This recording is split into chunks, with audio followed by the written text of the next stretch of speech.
A lot of people go to film networking events and also outside of film thinking about them the wrong way. They go in with the intention of only speaking with people who can give them some kind of clear, immediate benefit. And in other words, they're seeing people as opportunities and not really as people.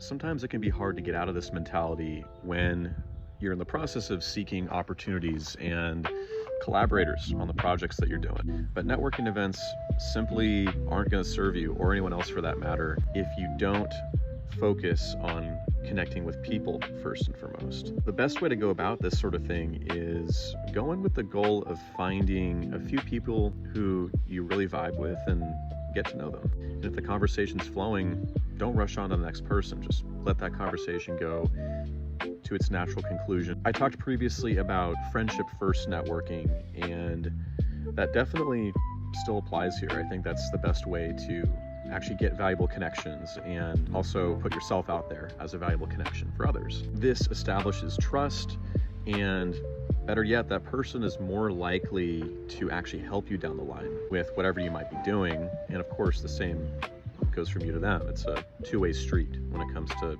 meeting people and stuff like this. I think a good way to think about it is you're really planting seeds when you go to a networking event, and seeds need nurturing and time to actually turn into anything. And connections tend to pay off in different ways at different times.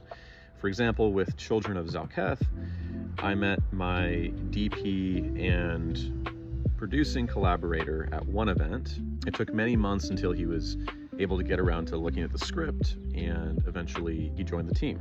Another example is I met the hosts of this podcast called The Con Guy at WonderCon in LA, and they were interested in having me on the show a few weeks later. So again, it goes to show you don't really know what paths the connections are going to lead you down, if any.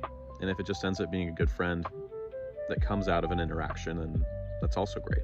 Speaking of the podcast, if you guys are interested in checking out my interview with the Con Guy, the link is going to be included in the description below.